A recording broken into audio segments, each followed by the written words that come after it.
Hungry? How's it hanging? How's it happening? Because you guys know who this is. This is Kevin from the Chord Progression Podcast. Hey, everybody. It is Thursday, the 8th of September. Oh, yeah. And we got one hell of an episode for you today. A little bit of a quick hitter, but trust me, there's a lot of great stuff in this one. And you guys know whenever I bring guests in the podcast that really their musical style is a little bit different than usually what I go for, these conversations just turn out to be some of the best ones ever. And this one, no exception. This one definitely really turned into it. Oh, yeah. But before we get started, I want to thank support for this podcast. So first things first, let's just start out with it. I want to thank support for this podcast. It's sponsored by Manscaped, the best in below the belt care for all you guys out there. Because, well, you take care of your body, you take care of your face, you take care of your arms if you work out, yeah. You want to take care of your boys down there. You want to make sure that everything there is clean, spick, span, smooth, and healthy. And that's where Manscaped comes in because they make sure you're spick, span, clean, smooth, and healthy down there. For me, my favorite thing they have is the Crop Preserver Anti-Chafing Ball Deodorant. During the pandemic in 2020, during the shutdown, when nothing was open, I had to, get my cardio in somehow. So I was always running and biking. I got big legs, so, oh man, chafing was if you ask me. And I'd be walking around just to try and walk around and not hurt, like Yosemite Sam, bow-legged, this tan ain't big enough for the two of us. But all of a sudden, I started using Manscaped's anti-chafing ball deodorant called the Crop Preserver, and my God, that just made the chafing go away. It was beautiful. It was awesome, and I still use it to this day. And I go to concerts, I mosh a lot like crazy. I mean, I never stop. So you want to just make sure you guys are not chafing down there as much as me? Oh, yeah. Crop Preserver Anti-Chafing Ball Deodorant from Manscaped. So how about this? Go to manscaped.com and order yours now and get 20% off and free shipping by using the code CPP at checkout at manscaped.com. Oh, yeah. Links to the podcast. Go check it out. We are also sponsoring the When We Were Hungry Music Festival happening in Las Vegas, Nevada, October 20th and 21st. Memes and Dreams, Pancakes in the Pit. And you guys know we're big on this festival. We've been supporting this thing since day one. We had Will and Mal from the festival on the podcast talk about it back in April, right before the announcement of the lineup was starting to come out. And my God, look at that lineup right now. We've had bands in the podcast from that lineup such as Modern Day Escape, Varsity, Outlier, Along Came a Spider, Saving Vice. God, who am I missing? Palisades. I'm always missing Palisades. Secondhand Serenade, who's headlining day 2. Tickle Me Pink. The original lineup of A Skylit Drive. Oh, yeah. The Medic Droid. And more to come. What? Yeah, I said that. You're going to want to be a part of this festival. If you miss Warped Tour, this will give you those Warped Tour vibes. So come join us. When We Were Hungry Festival, Las Vegas, Nevada, October 20th and 21st, 2022. Tickets on sale now at whenwewrehungryfestival.com. Links in the description of the podcast.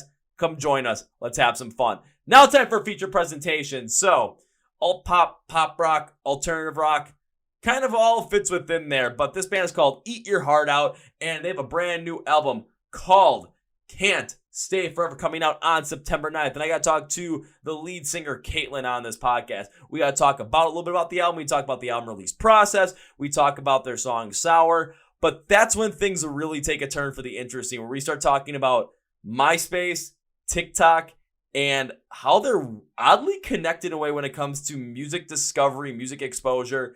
And then we start to brainstorm some ideas of how can we use TikTok to build an even larger audience for rock and metal now? What can we do with an album release? There's a lot of ideas floating through here. You're not going to want to miss out on any of it. So please give a welcome to Caitin from Eat Your Heart Out to the Chord Progression Podcast. Are you guys ready for this one? This one's fun. Let's go! Yeah! Well, ladies and gentlemen, boys and girls, listeners of the Chord Progression Podcast. If you guys have watched anything with the podcast, listened to anything with the podcast, you know the bands I love to bring on. You know I love my punk rock, my hard rock, my metalcore especially. But there are times where I like to venture out a little bit because you always like to get different perspectives on things, learn a little bit more about some other music that's going on out there. And if it's good, I want to talk about it because you never know the kind of conversations we have. Sometimes they get to be fantastic. So talking today, we have a band with their brand new album called Can't Stay Forever coming out on September 9th. They've been called alt pop, alt rock, pop rock, a lot of different things in there. So can you really put them in a genre? Yeah, probably not. But now you got an idea of potentially where you're going to be in when you're listening to this album. So please welcome all the way from Australia, Caitin from the band Eat Your Heart Out to the podcast. So Caitin, welcome to the Chord Progression Podcast. Thank you. Thank you for having me. That was awesome. That was I feel like the nicest way I've ever been introduced. So Hey, if I'm gonna thank you. oh, you're very welcome. If I'm gonna introduce you on this podcast, I got to do it with like that ultimate hype man energy. Like, you know, I got to get people interested in not only listen to the podcast, but all of a sudden it's like, oh shoot, like that's the kind of intro that this guest is getting. Alrighty, now we got to listen to this, but also we're gonna have to listen to everything they came out with, because if this is the type of intro we're getting, my God, what can we expect from the album and what can we expect from the rest of their music that's already out? It's like, yeah. Yes, I love it. I love the energy. Incredible. Absolutely. So how's everything going on, like, you know, in your world right now, over in Australia, especially running up to the new album about to release? So how's everything been so far kind of around your world at this point in time? Yeah, it's good. I mean, it's been busy. A lot of yeah, just a lot of, the behind the scenes stuff when an album's coming out, like, music videos and talking to people about the record and just getting all that stuff done. So yeah, it's been really busy, but it's been really exciting because we're all very, very excited for this record to come out. We're very proud of it. And yeah, so excited that we're only now, like, I think 3 weeks out from it being out in the world. It's great. Well, absolutely. And by the time this episode comes out, trust us, we're going to be a lot closer to that release as well. But kind of thinking about it as well, you're saying you're really busy with everything around the album release, shooting those music videos, doing as much press for as possible, really making sure that when you release the brand new album, of course, again, want to reiterate, called Can't Stay Forever. When that album comes out, you want to make sure that all the hard work that you put into making this album is, represented in everything that you put out there right now to try and promote, so that when the day of that release comes out, everybody's aware of it and everyone gets into it. And all that work, I know, has to be just, takes a toll. It's exhausting. But when it's something that really comes from like the passion of the project that you're working on, the passion of the music that you're working on, it's like that busy is a good kind of busy in a way, because you're doing it for yourself. You're doing it for your passion. You're doing it for what you love.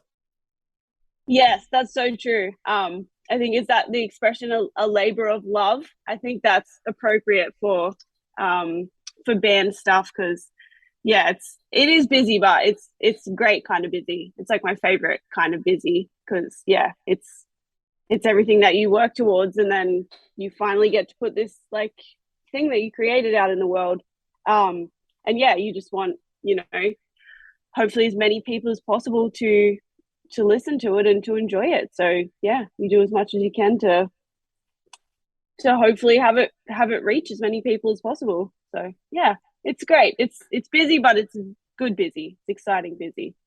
And I mean, I totally understand that as well, because like I said beforehand, before I started, once I get these podcasts, all of a sudden I see whoever guests I have come in, like in this case, it's yourself. It's like, if my brain is like, I'm kind of had a bad day, all of a sudden it's like, whoop, okay, here we go. Now we're ready. And that's where we get, the hype man style intro that we had, just like, let's go. So jumping a little bit more into the album. So far, with the couple of singles that are out right now, what have been some of the reactions that you've seen, not only from, friends and family, people close to the band, but also, people on social media or just other people in the music scene? So what has been the reaction from not only just like the singles, but people who may have already released or listened to the album so far?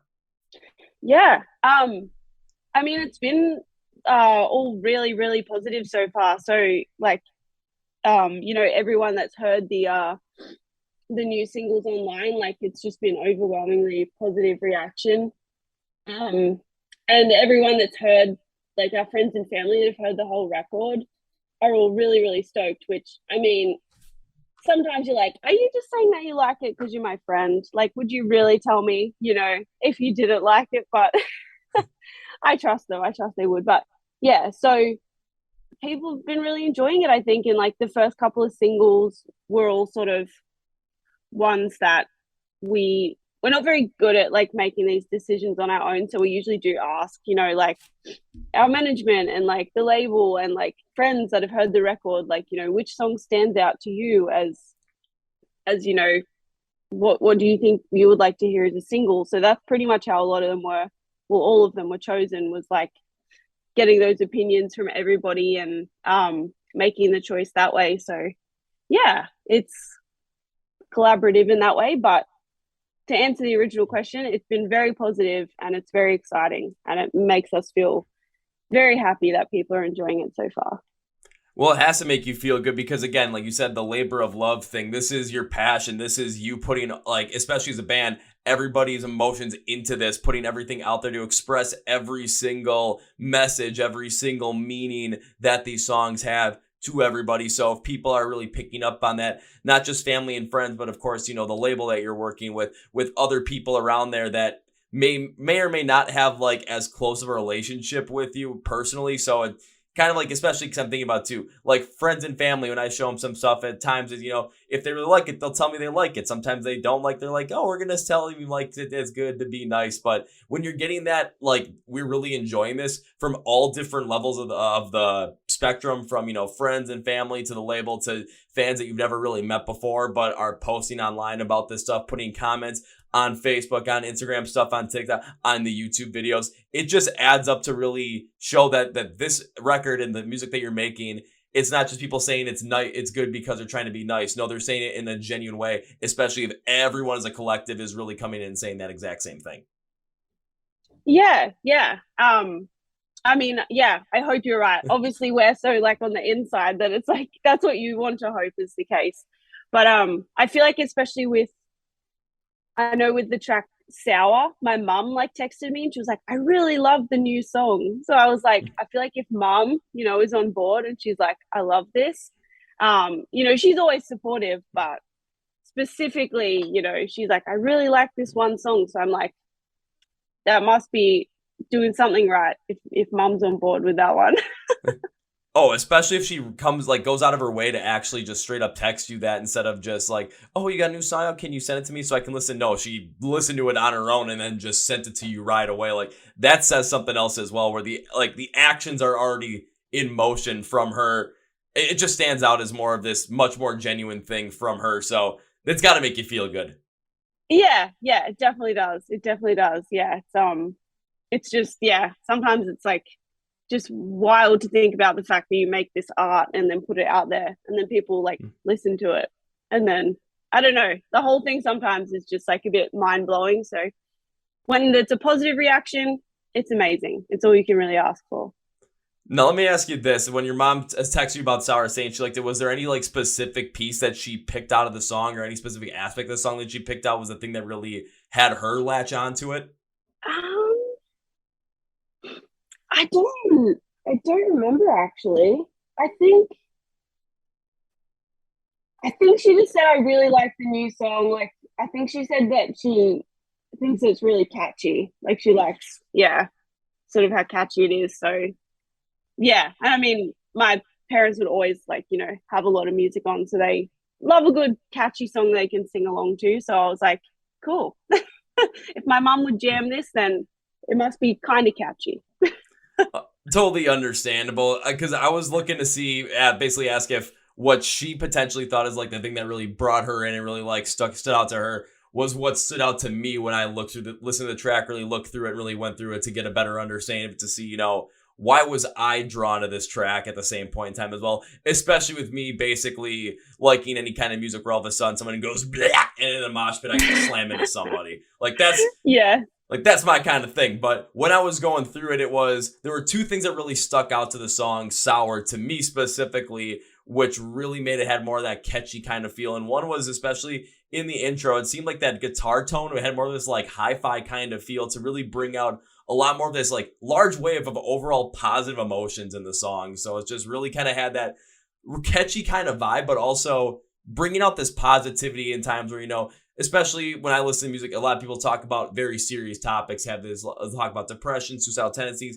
anxiety, addiction, many different things around there. And I really get into that. But with this, I'm just like, there's some sort of like flowing wave of positivity with this guitar tone, especially in the intro. I'm like, I'm really starting to get into this. And then when your vocals came in, they kind of had this rather kind of consistent, but also smooth feel that kept up that positivity, but didn't like jump the shark in terms of going way overbound. It's like, everything is awesome, yay. No, they had this smooth feeling of bringing that positivity forward, and you didn't go over the top like everything in the world is sunshine and rainbows, but like the vocals kind of had this positivity to inspire continual hope that no matter where you are in life will get better when we start to forgive ourselves for, things that we think are just really major in life. Like, oh my God, I can't believe I did that. I'm so mad about myself for doing that. I can never forgive myself. And people don't even remember anything that you did around that. Like you're in your own box at that point. Yes, that's so true. Well, thank you. I mean, I'm really glad that you sort of like picked up on those vibes and enjoyed it. And yeah, what you said at the last part, that's so true. That's just like something I'm always like reminding myself of. When you're like laying in bed at night and just something embarrassing you did like 7 years ago pops into your head and you're like, why do I still remember this? Like, I'm so sure no one else in the world remembers that I did this. Why am I holding on to this? But yeah, I think with Sour, it definitely has like a more poppy, like sweeter kind of sounding instrumental, which is funny because it's called Sour, but it does have that kind of uplifting, like poppier sound. But then I guess some like the lyrics are kind of like juxtaposed to that. Like they are a little bit more, they're not like the heaviest lyrics ever, but they are a little bit more heavy. So yeah, it is kind of that really uplifting sounding chorus. And the vocal melodies and stuff are quite uplifting, but then yeah, the lyrics are a little bit darker. Yeah, because I kind of picked up on the lyrics as well, to kind of have a little bit of that darker feel, but especially with the sound of having more of that like kind of poppier, uplifting sound to it, it takes those darker kind of feeling to the lyrics, but also puts a different spin on them. And kind of like I said, like with the vocal tone, it didn't inspire this like everything is awesome. It didn't make everything seem like it was, sunshine and rainbows and people pooping out butterflies and eating lollipops all over the place. No, it kind of gave this feel of, life never is perfect. It's not always sunshine and rainbows, but that positivity is inspiring hope so that we can better ourselves. And again, forgive ourselves for things that, we feel that we're embarrassed about, that we just can't let go, though no one's ever going to remember them, that we're laying in bed, like you said, like, oh my God, I can't believe I did that. That's so embarrassing. That probably happened in like 2007, and no one really remembers anything that happened in 2007 anymore, unless it involves MySpace or like My Chemical Romance. Yeah. So hopefully you didn't embarrass yourself on MySpace or at a MyChem show, because then everybody will remember. But the other thing too is I'm pretty sure everybody embarrassed themselves on MySpace back in 2007 with a friend that was like, why am I no longer in your top 8? We're not friends anymore. Yeah. That is so true. Yeah. MySpace overall like was the vibe, but it was also like quite embarrassing like in itself. So you're right. And I mean, I kind of wish MySpace would make a comeback. You know what I mean? Like I kind of feel like I feel like it's the right time, I don't know. Everything's very nostalgic lately. The way stuff's coming back in like pop punk in the scene. I'm waiting for MySpace to make its comeback, honestly. See, now I'm trying to like wrap my head around just that concept of MySpace coming back, and you do make a fantastic point with that nostalgia coming back, especially with pop punk becoming more prominent once again, emo becoming much more prominent once again. I mean, MyChem announced like return shows back in 2019, and I mean, they constantly have to get rescheduled because of the pandemic, but now it's just, they're gonna be happening, and people are still losing their absolute like freaking minds over this stuff. And it's been 3 years. Hot Topics made a resurgence again, even though it's completely different than what it was like in 2007, 2008. It's making its resurgence once again. But when it comes to MySpace, it's just, it had this more like that. It had that kind of crude feel to it, especially being an earlier social media platform. But you take a look at the ones that are, popular right now. Of course, Facebook is still kind of like the hub of everything in a way, but it's much more clean pops. Instagram, just everything focused in on images. Twitter's its own like animal. And then of course, TikTok.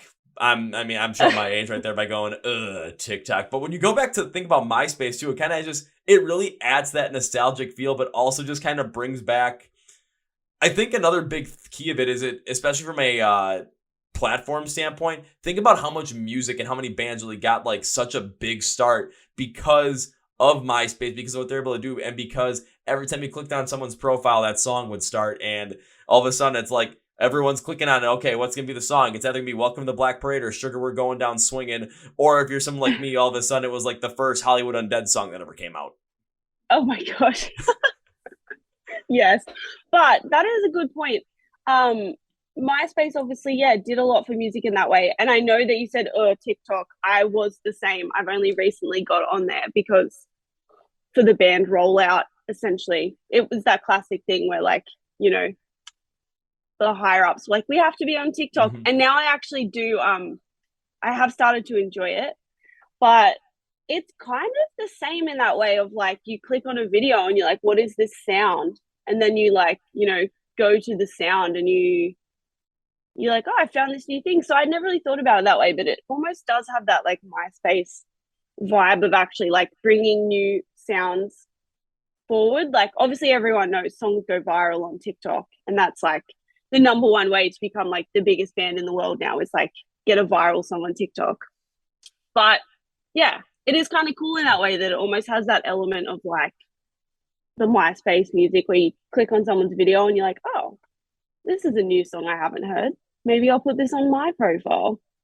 So yeah, that's cool in that way, how it's kind of come full circle like that. But yeah, TikTok is definitely an interesting place. It's kind of like the Wild West. There's like no rules on TikTok. You just do whatever you want, which is kind of cool, but it's also kind of scary. It's kind of cool, but it's also scary and wacky, mostly because like when it comes to, you know, especially just with every single platform, whether it was MySpace, Facebook, Instagram, Twitter, TikTok, everyone remembers Vine, especially if you're, you know, my age when Vine was popular. I was just in college at that point. So my roommate would stay up till 4 a.m. watching Vine on his phone. Then I'd wake up at like 6 in the morning. I have to go to class, and he'd just be like, oh God, why just wake up? So I'm like, what time did you go to bed? 4 a.m. Dude, we shut the lights at like 11:15. I was on Vine for like 4.5 hours. Like, dude, okay, whatever. We were kind of having fun with it. I mean, fair enough. Yeah, Vine was great. Can't blame him.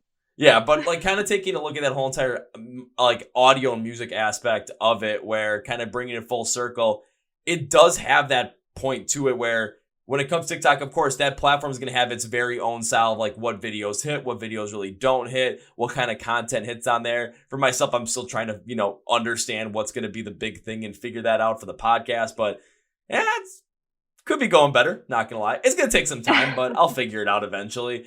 But when it comes to adding that sound to it, I have seen, you know, you have seen artists, you have seen bands that like, specifically more like the pop, hip hop artists that have really gotten a big following, especially, you know, they have a song that goes viral on TikTok and then they kind of blow up from there.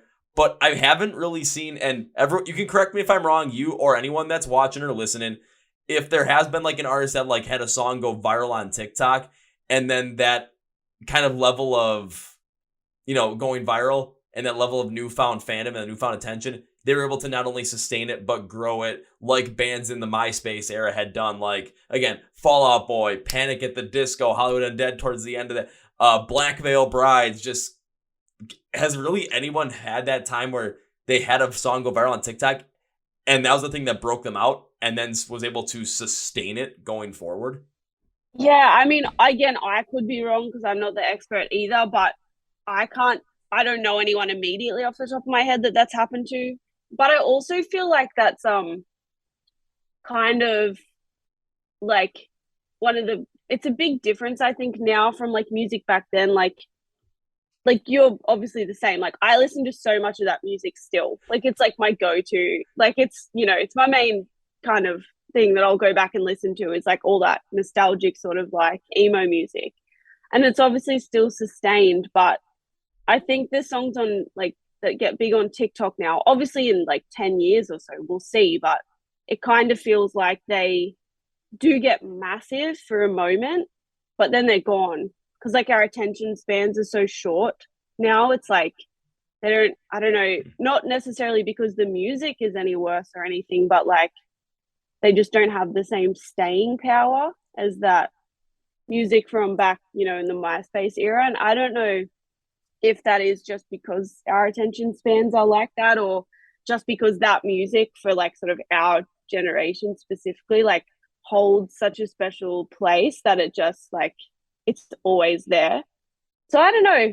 I don't think anyone has, again, I could be wrong, I don't think anyone has kind of hit that same level of like sustainable like fame or whatever. But who knows? I guess in like 10 years time, we'll find out. Maybe there'll be like a wave of kids that were like teenagers now, and they'll be like, oh, I love listening to this nostalgic music, and it'll be like the viral top 50 from TikTok 2022.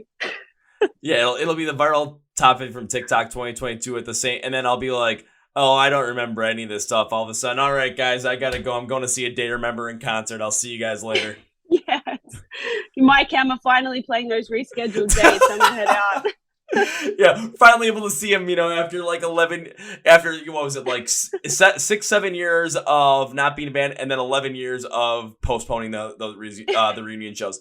That's when we finally get to see them. But you do make a fantastic point where, like, they just don't have that staying power anymore. It's kind of like a flash in the pan type thing. And it could be because there's so much other content out there. It's because, the attention spans are shorter. So everything kind of blows up really quickly, but then it dies down because the next thing is coming out right away. And it's really hard to find a way to sustain that. But as an artist, it's, you're not going to be able to release a brand new song that's going to, absolutely hit on TikTok every, day or two for, a month, actually, brings up an idea.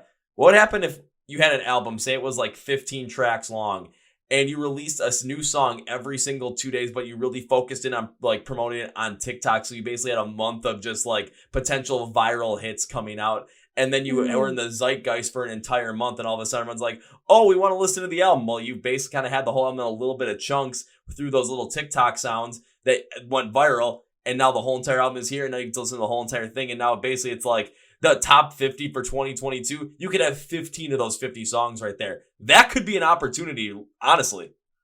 That could be. That's honestly probably the way that it's going to go. Because a lot of people reckon, like the album format is like dying, and that it's just going to become like singles for that exact sort of reason. So you can just kind of like really push them. But I don't know. I think that I love, an album. Like, I think that, listening to albums front to back as they sort of were made is definitely a special kind of experience. So I hope that the album persists, but you could be onto something there. But that would be a lot of effort just to get, all the tracks together, and then it would kind of feel underwhelming, I think, to have them all out in like 2 weeks. Because I think that the rollout of a new record it's like, as we were saying at the start, it's busy, it can be stressful, but it is exciting when you're kind of in that like couple of months where it's like rolling out and you're like, what's next? And then once the album's out, obviously that's exciting in itself, because then you're like, what, like, where do we get to play it live and all that sort of stuff. But it kind of can be a bit sad after it's out, because you're like, this thing we've been working towards, like, it's done now. You know what I mean? You got to start looking at the next thing. But yeah, so the point of that was, I feel like if you did do that viral thing, it would maybe be very underwhelming. You'd get to the end of the 2 weeks and you'd be like, oh, I just put out all my music. What do I do now? I have to write the next one. I can see where you're coming from there, and I understand where you're coming from with the album style as well, especially because as an artist, you put an album together, you put that track list together because you want people to listen to that in that specific order for a very specific reason, to go through that emotional journey and through that whole entire message that you're trying to put across through the album in that order and really feel it. However, it also takes a look at, us as rock and metal fans. We love albums. Like, we love to be able to still go through that. But when it comes to more of how music is consumed these days, it's just not that case anymore. So the biggest question is, how can we both cater to both sides? How can we make sure that, when an album comes out, it's like we still have that full-fledged feel of the full album release, but also potentially what can we do to make sure that social media side of things and the way attention is today and the way the music is consumed, how can we absolutely hit on that? And I still want to see if a band's going to try that whole entire, release a song on an album, 15-song album, release a song every single 2 days, and then have it try and go viral on TikTok and really push that song forward, push that sound forward, maybe one every 3 days, so you get 45 days of it. But it's just every single time now, it's like, okay, you might be listening to, like, okay, going through Discovery on TikTok, and every single one has that new sound because something came up with it. You collaborate with some creator, all of a sudden, next thing you know, boom, biggest album in the world for that year. Yeah, I mean, I'd like to see it for sure. It would be a very interesting experiment. So if anyone does do that, which I'm sure they probably will or have, I'd be very interested to see where it goes. But sorry, I feel like I've just hijacked this whole conversation talking about TikTok. I don't know how this came about. As I said, I'm not even that big of a TikTok fan. Well, it's because we're music fans, and we're talking about we were talking about we got into the whole entire MySpace thing, and then we just got onto this, and this is what I love about these podcasts, these conversations, just because we start out with the music, and then it just kind of goes anywhere from there. Where we got to talk a little bit about Can't Say Forever, we got to talk about a little bit of the album process, how people were receiving it, talk a little bit about Sour, and how we know it still has such a positive vibe to it, but then all of a sudden now we got into like MySpace and TikTok and social media and how people are consuming music, which is absolutely wild. But if you think about it, I got to know so much more about kind of how your mind works and how your mind works around music and how you're kind of seeing these things, especially from an artist perspective. That's what I love about this stuff, because I don't know any other place that I could potentially get to, have a conversation with this or hear these opinions unless I'm the one that brings them up. Yeah, I mean, that is very true. That is very true. And I guess it is all pretty relevant because it is kind of how it's all going nowadays. So yeah, that's true. We did get here logically, I think. We got here logically, and that's the best way to do it. And I know you got to get going. So as we bring this podcast to conclusion, Caitlin, one thing I like to do at the end of these podcasts is to give you a chance to say whatever you want to say, plug whatever you want to plug, promote whatever and promote the other podcast. So Caitlin, the floor is yours. Thank you. Well, yeah, the main thing I want to say is just that we have a new record called Can't Stay Forever coming out September 9th through Fearless Records. We're very, very excited. We're very proud of it. So yeah, please, if it's not already out when this podcast comes out, please go ahead and pre-save it because that really, really helps us. Or if it is out, please go and listen. Let us know what you think. We love to chat to everyone online. So please, yeah, hit us up, whatever platform you use. And yeah, thank you so much for having me. And hopefully we will get to see, a lot of people around the world over the next year and play some of the new songs off the new record. So we're very excited. Fantastically put. Now it's time for me on this podcast with 3 very specific things. So, of course, we've Eat Your Heart Out, and they've got a brand new album coming out on September 9th called Can't Stay Forever. So you're going to want to make sure you're in the know with this album. You want to make sure you're ready for when it releases, and you're following along with with Eat Your Heart Out. I said Can't Stay Forever as the band name. There goes my dumbass, comment for the day. Could have had a V8, all that good kind of stuff. Too many hits in the mosh pit. That's where I'm going to, say that problem came from. But with Eat Your Heart Out, they're on social media. You're going to want to go follow them. You're going to want to know when they release that album, especially maybe some other cool stuff that's coming along the way, maybe more shows. You never know. So you want to follow along with them. But you don't want to do all the work to have to look all this stuff up. You're just going to be like, Kevin, put the dang links in the description of the podcast. Put the labels there for us so we can just click on those links and just take it from there. Will you do that for us? And you guys know I do that every single time. So description of the podcast. Find Eat Your Heart Out online. Links, labels, everything there. Go follow, listen, share, subscribe, comment, everything. Just go follow this band. Just do it. Now, Caitlin, it's time for number 2. So whenever I guest on the podcast, I enjoy the podcast. I tend to make a certain promise to them as a way to say thank you for being on the podcast. Thank you for taking time to do the thing that I love the most, which is this, and as a way for me to continue to support the band. And it never starts out with if. If implies that this might not happen. I start out with when. When implies this is happening. We just have no idea the day or the time yet. But when I get to see Eat Your Heart Out perform live for the first time, whether it's in Australia, whether it's over here in the United States, or whether it's some other random place in the world that, you might be playing, I might just be visiting that day, be like, oh shit, I gotta go there. My promise to you is this. First round's on me. Oh, I love that. Well, yeah, we'll definitely get the second round. Australian, we're generous. So looking forward to it. That will be very, very fun. And hopefully it's very soon. I'm hoping it's very soon. So as we bring this podcast to its actual conclusion, I cannot say goodbye because this conversation was awesome. I'd love to have you back on as a guest, and I made that promise to you. So I can't say goodbye. That's too final. We're going to end it by saying this. I'll see you later. See you later. Well, folks, that was my interview with Caitlin from the band Eat Your Heart Out. Once again, their brand new album, Can't Stay Forever, comes out on September 9th. So this episode's coming out the day beforehand. So if you're listening to this episode on the day of the podcast release, go and pre-save Can't Stay Forever. If it is not the day of the podcast release, Can't Stay Forever is already out. So go and listen to it. Go to your favorite streaming platform and stream it, or go download it. Go get some merch. Go support the band. They're all over social media. And once again, Easiest way to go support the band and make sure you follow along with them on everything is go to the description of this podcast, see where it says find Eat Your Heart Out online, and all the links and labels will be there for you. Please also make sure you're, following along with the Chord Progression Podcast, Facebook, Twitter, Instagram, and TikTok as well. And please subscribe to the podcast on YouTube because we put all the YouTube videos on there. We do all these podcast video style, but we also know you guys love to listen to stuff audio stream style. It's a podcast, right? So we're on Spotify, Podcast, iHeart, Amazon, and many, many, many other places. So go hit that subscribe button. And if you're already subscribed, thank you. Thank you so very much for being subscribed to the podcast because this is what it means. Like, I love doing this podcast, and I love the fact you guys are supporting it, and it just keeps giving me energy. It keeps giving me the drive to keep going on this. And thank you for, supporting the thing that I love the most, which is this podcast and music as well. If you are just subscribing now, then thank you for subscribing. Thank you for joining us. And, I hope that you enjoy your time here. Be subscribed to the Chord Progression Podcast. Let's have some fun. If you are not subscribed, you're like, yeah, I like Eat Your Heart Out. I like this podcast. I like the idea of it, but I just don't want to subscribe right now. First off, please reconsider. If you're like, yeah, I still am not going to subscribe right now, I still want to say thank you for stopping by anyway, for supporting the podcast on this episode, listening, watching it, and you're always welcome back to another episode whenever you may like, because we're always here. We'd love to have you back. Also want to thank support for this podcast. First off, Manscaped, 20% off and free shipping code CPP at checkout. And remember, we are also sponsoring the When We Were Hungry Music Festival happening in Las Vegas, Nevada, October 20th and 21st, 2022. Get your tickets on whenwewerehungryfestival.com, link description of the podcast. Join us, Pancakes in the Pit, Memes in the Dreams. Ooh, yeah.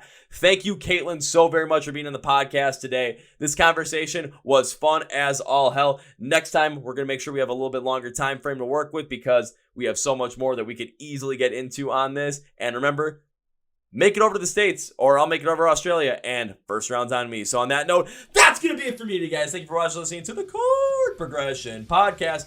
My name is Kevin, and you guys know how I end every single words of the big, healthy, and hearty. See ya! Yeah!